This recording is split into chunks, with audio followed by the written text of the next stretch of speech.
자, 그 다음에는 8까지 했으면 나머지 부분은 그냥 플러스 3을 해주면 돼요. 자, 그러면 여기는 11이 됩니다. 11. 나사부는 8. 전체 깊이는 11. 자, 8에다가 3을 더해준 값을 전체 길이로 잡으시면 돼요.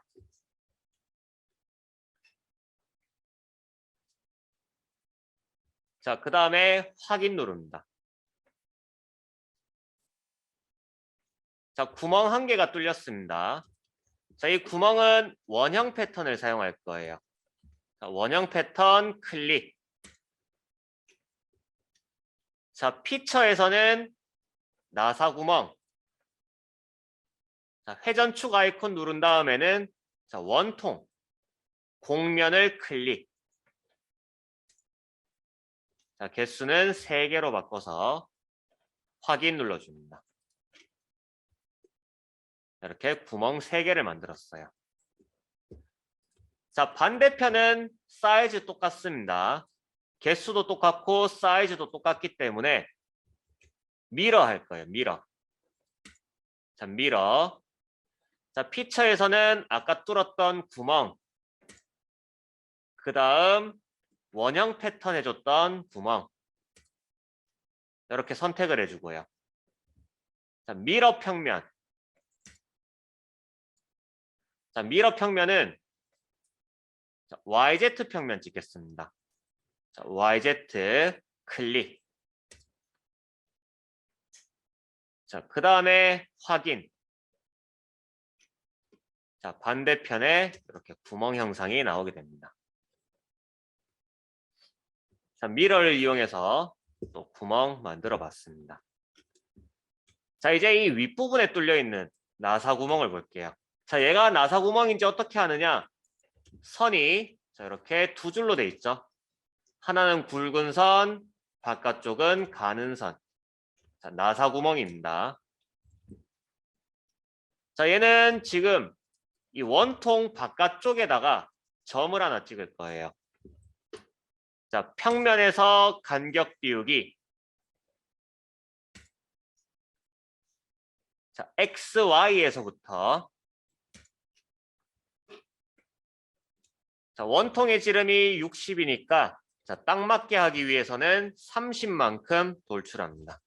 30만큼 돌출이 아니라 간격 띄우기. 자, 평면을 하나 만들었으면 2D 스케치, 작업 평면. 자, 여기에다가 점을 하나 찍어 넣을게요. 점. 그 다음 스케치 마무리 해줍니다.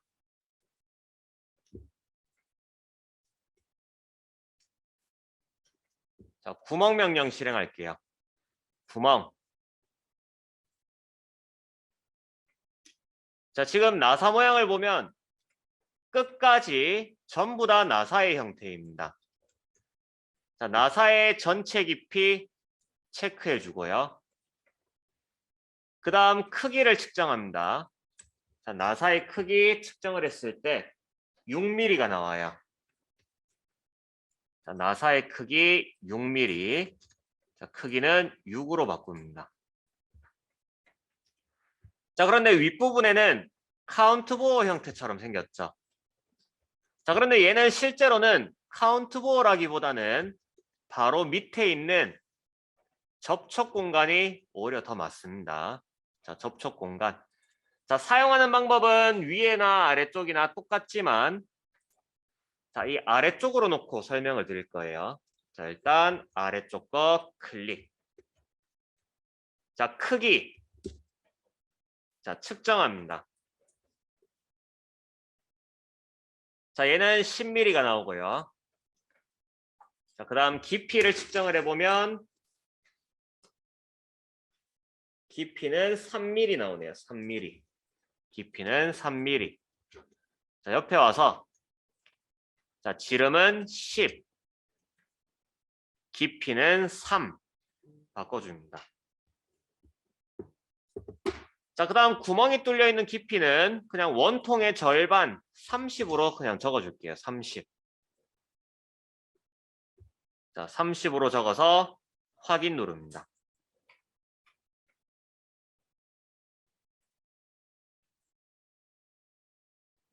자, 위쪽에 접촉 공간을 하나 만들고 그 다음에 나사 구멍을 하나 파냈어요. 자, 작업 평면은 마우스 오른쪽 클릭 가시성을 풀어줍니다.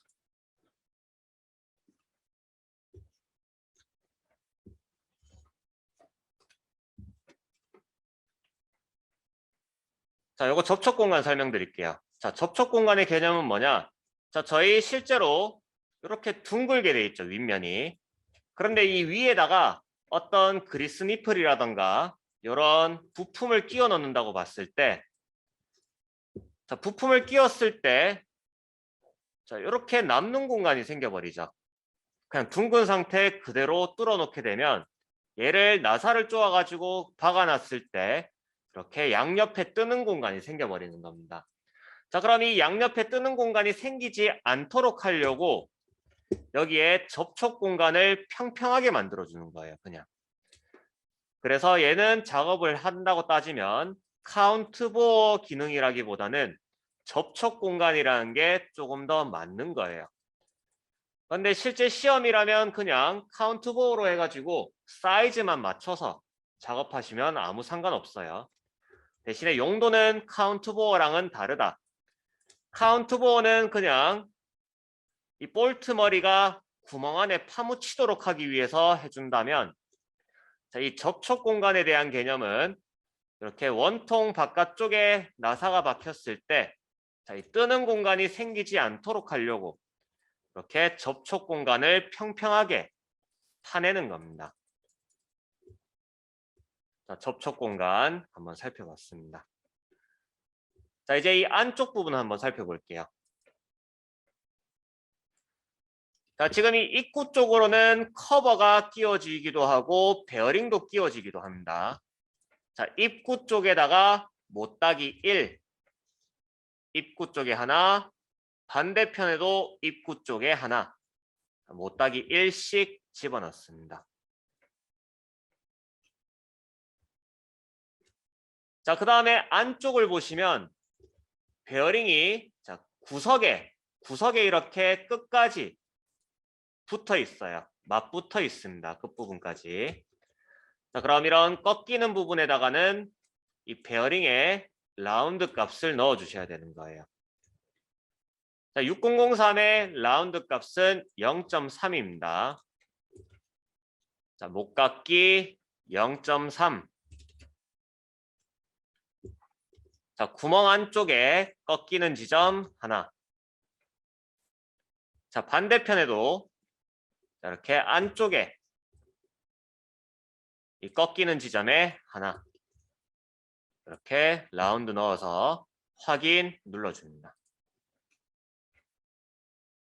자, 이제 이 윗부분에서는 더 이상 건드릴 게 없습니다. 자, 이제 바닥판 볼게요. 자, 바닥판 작업을 하는데, 자, 여기는 구멍이 총 4군데에 뚫려 있는 상태입니다. 자, 구멍 작업을 하기 전에 일단 바닥의 옆부분을 둥글게 깎아줄 거예요. 자, 이 값은 얼마만큼 하느냐?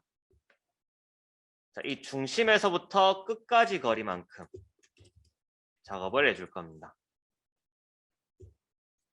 자, 거리를 한번 측정해 볼게요.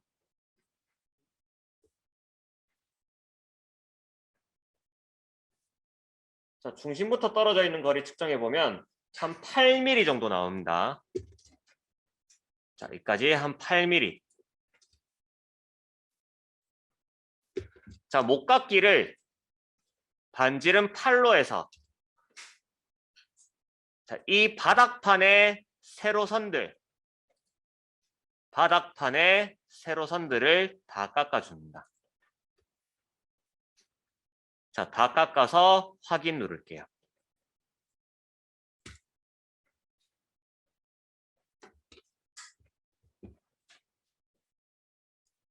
자, 이 바닥 사각형 부분에 이 세로선들을 전부 다 반지름 8로 깎았습니다. 중심에서부터의 거리를 측정해서. 자, 그 다음 위에다가 2D 스케치 하나 그릴게요. 자, 이 바닥판의 윗면에 2D 스케치 시작, 클릭. 자, F7번 눌러서 단면 처리할 거고요. 자, 형상 투영 4군데 할 겁니다. 자, 형상 투영. 동그라미 부분, 동그라미 부분, 동그라미 부분, 동그라미 부분. 자, 얘를 왜 찍었냐 하면 저희가 뚫을 구멍의 중심을 찾기 위해서 자, 이렇게 형상 투영을 4군데에다가 해준 거예요. 자, 이제 점을 다 찍어 넣겠습니다. 1개, 2개, 3개, 4개. 자, 점 4개를 찍어 놓은 상태입니다.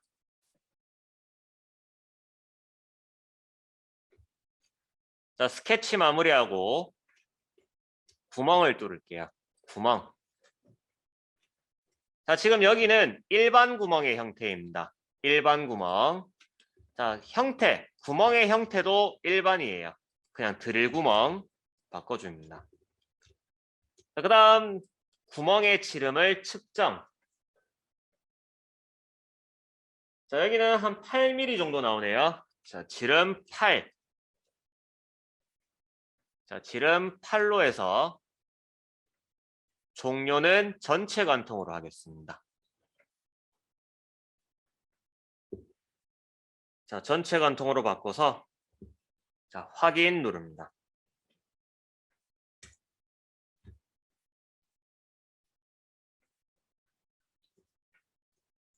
자, 그 다음 바닥에 보면 자, 이렇게 숨은 선으로 보이는 부분들이 있어요. 여기는 숨은 선. 옆에는 단면되어 있기 때문에 외형선으로 보입니다. 자, 여기에다가는 사각형을 그려서 작업을 할 거예요. 자, 여기 아래쪽이 보이도록 화면을 돌려주고 자, 바닥면에다가 2D 스케치 시작 눌러줍니다. 자, 여기서는 직사각형을 2점 중심으로 그려줍니다. 자, 2점 중심 직사각형. 자, 첫 번째 점을 여기 중심에다가 찍어주고요. 자, 길이는 측정해 줍니다. 가로 길이, 가로 길이. 자, 완벽하게 나와 있는 곳은 22가 나오고 반틈으로 나와 있는 부분은 11로 나와요. 반틈은 11, 긴 부분은 22. 자, 그러면 22짜리 정사각형이 되는 겁니다. 22 탭, 22 엔터. 자, 스케치 마무리한 다음 돌출. 자, 얘는 차집합 해줄 거고요. 자, 거리는 측정해 줍니다. 자, 차집합해야 되는 거리 4mm. 자, 4 엔터를 칩니다. 자, 바닥에 이 사각형은 조금 무의미해 보이죠? 자, 그러면 얘의 용도를 한번 생각을 해보는 겁니다. 자, 이런 본체는 어딘가 올려져 있는 상태겠죠. 어딘가 위에 올려져 있는 상태인데 뭐 이 구멍을 찾아가지고 작업하기도 쉽겠지만 일단 이 바닥판에 이 위치를 이렇게 잡아준다고 생각을 하는 거죠. 자, 위치가 잡혀 있는 상태에서 얘를 얹어 넣으면 아무래도 조금 더 작업하기가 쉽겠죠. 뭔가 위치를 맞춘다던가 하기가 쉽기 때문에 자, 그래서 여기 자, 파낸다라고 생각해 주셔도 괜찮습니다. 자, 이제 나머지 남은 거는 목깎기밖에 안 남았어요. 목깎기. 자, 이런 목깎기를 할 때는 한꺼번에 하면 중간에 오류가 생겨서 작업이 이어지질 않습니다. 자, 그래서 제가 찾은 방법 중에 하나는 일단 세로 요소들과 가로 요소들을 따로 작업해 주는 거예요. 자, 우선 이번 도면에서는 세로 요소들을 먼저 다 깎아 보겠습니다. 자, 목깎기 반지름 3으로 다 깎을 거예요. 반지름 3. 자, 여기서 세로선이라는 거는 리브. 자, 리브. 여기도 리브. 자, 리브에서 세로선들을 다 깎아줍니다. 자, 그 다음에는 이 안쪽에 꺾이는 부분에도 세로선들이 있죠. 자, 이 꺾이는 부분들 깎아줍니다. 셋, 네 군데. 자, 그 다음에 이 바닥에도 사각형 부분 있죠. 자, 이 바닥의 사각형 부분도 자, 세로선들만 다 깎아주는 겁니다. 자, 세로선들만 자, 다 선택해서 확인 누릅니다.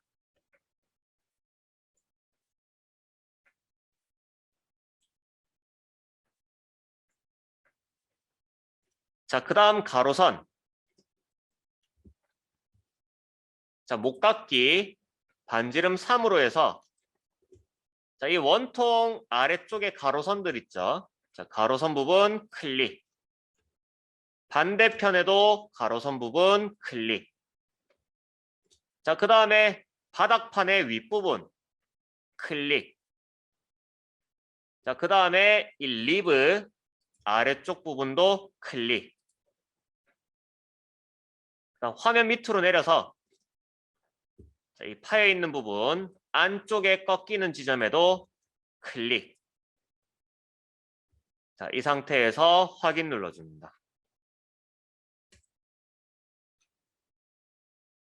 자, 여기까지 해주시면 본체 그리기 완성인 거예요. 자, 본체에서 설명을 조금 더 드리겠습니다. 자, 본체 이런 부분들은 전부 다 곡선으로 다 깎아져 있어요. 자, 이런 것들은 전부 다 주물품 상태에서 제작을 하는 겁니다. 주물. 자, 본체는 주물로 시작을 하는 거예요. 어떤 특정한 틀에다가 쇳물을 부어서 굳혀서 틀을 꺼내주면 이 기본적인 형상이 나오는 거죠. 자, 그런데 주물을 한번 생각해 보겠습니다. 만약에 이렇게 파여 있는 상태예요. 자, 쇳물을 부었는데 자, 쇠 같은 경우에는 점성이 크고 이런 표면 장력 같은 게 크기 때문에 끝부분이 약간 덜 채워지는 경우가 많아요. 이런 끝부분에 빈 공간이 생겨서 덜 채워지는 부분이 생깁니다. 자, 그렇다 보니까 이런 주물에 있는 틀은 이렇게 아예 애초에 약간 둥글게 깎아준다고 생각하시면 돼요. 둥글게 만들어져 있는 상태에서 쇳물을 부어서 꺼내면 아무래도 판이 둥글게 잡혀 있으면 이 쇳물이 들어왔을 때 얘가 안쪽으로 약간 휘어도 거의 딱 맞게 만들어지겠죠. 자, 그래서 이런 부분에는 곡선이 그러니까 직선으로 남아있는 부분이 아예 없는 거예요. 전부 다 곡선의 형태로 일단 빠져나오게 됩니다. 이렇게 곡선의 형태로 빠져나온 상태에서 옆에 단면을 잘라내고 왼쪽의 단면을 잘라내고 바닥면을 잘라내고 그 다음에는 구멍 뚫어주고 옆에서도 구멍 뚫고 여기도 구멍 뚫어주고 그 다음 나사구멍 뚫어주고 나사구멍 뚫어주고 자, 위에도 구멍을 뚫어주는 거예요. 일단 기본적으로는 주물품으로 형상이 빠져나온 상태에서 나머지 가공들을 진행하기 때문에 자, 처음 주물로 해서 빠져나오는 이 형태들은 전부 다 라운드, 각진 부분이 없게 전부 다 라운드 져서 빠져나오게 되는 겁니다.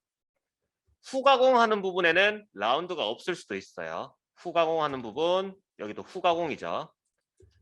자, 이런 부분도 후가공. 후가공하는 부분은 이렇게 뭐 직각으로 꺾이는 부분이라던가 생기지만 주물품으로 나왔을 때는 둥글게 나온다고 생각해 주시면 되겠습니다. 자, 저장하고 마칠게요. 자, 저장. 얘는 동력 전달 장치 3번의 본체가 됩니다. 저장. 자, 3D CAD 내보낼게요.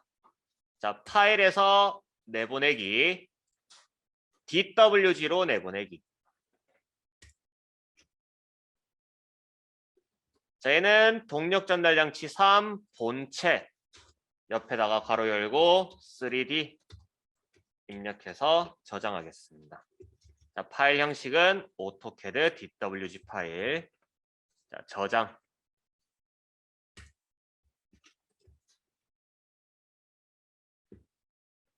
자, 이제 10분간 쉬었다가 이 본체 한번 그려보시면 되겠습니다.